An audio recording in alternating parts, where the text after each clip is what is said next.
Hello everyone, Lyndon Miller here from LMK Farms.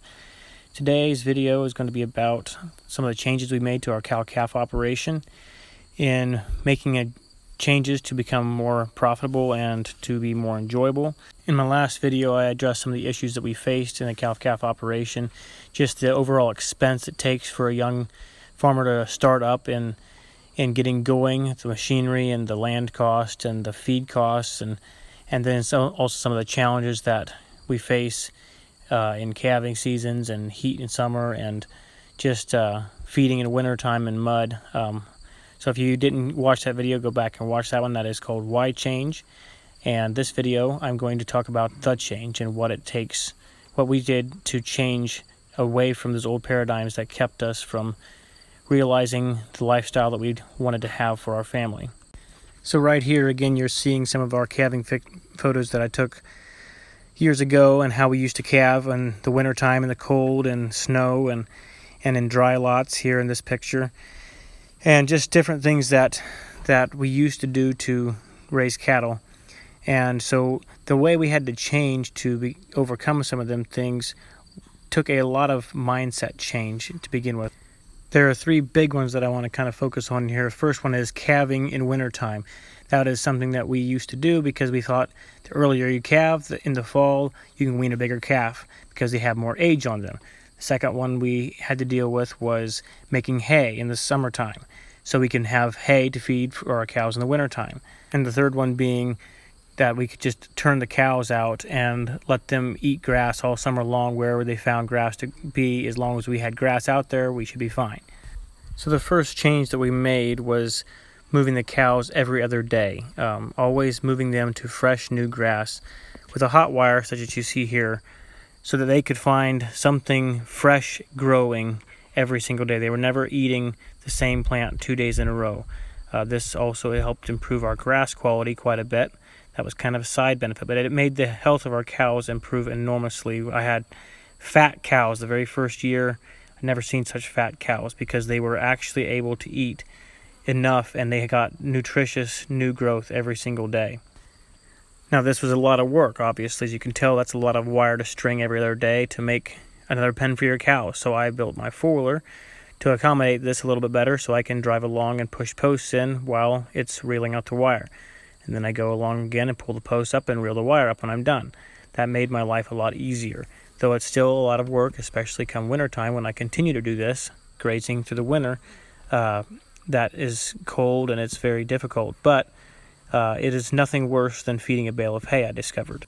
So the second change that we made was our calving date. We moved it from February the 15th to April the 15th. This meant calving on green grass, growing in the spring, instead of calving in the middle of winter whenever there is snow flying, and in the middle of spring.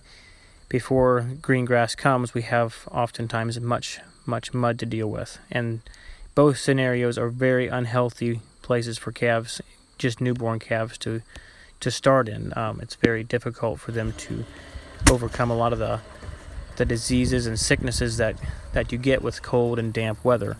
And so by moving this calving date to April and May, we were able to overcome a lot of those death loss and sleepless nights that we used to have. It's so wonderful to see these newborn calves soaking up the sunshine throughout the warming growing season and just being able to lay down in grass and enjoy the day versus snuggling up against mom or fighting bitter cold weather. This is such a better environment for the new calf to start in. I would never go back. So this brings us to our third change that we made, and it's probably the hardest one that I found to do, the one I had the most doubts about, the one that most people around here really questioned my sanity over, and that was stockpiling grass for winter feed. So the way that we do that, as we graze a pasture, we make sure to leave a lot of residue, a lot of grass there, and don't graze it all down so that when winter comes there is still a lot there that the cows can eat and dig through. And we found that most of the grasses we have around here do winter pretty well, and they don't lose a lot of quality through the winter months. That is not alfalfa and clover. They both lose a lot of quality and you don't get much good out of them after the summer months. But in order for me to stockpile that much grass, I had to convert all of my hay acres into pasture through the summer months as well, to give my pastures a break, to leave enough residue there for winter grazing. So I ended up buying hay on the side, and I bought way too much hay. I bought 150 bales or so, and I used 17 of those 150 bales. I was very surprised at the amount of hay savings I was able to do just in the first year. And there are numerous reasons why I saved so much hay, but I do not have time to address them in this video. That will be for another time.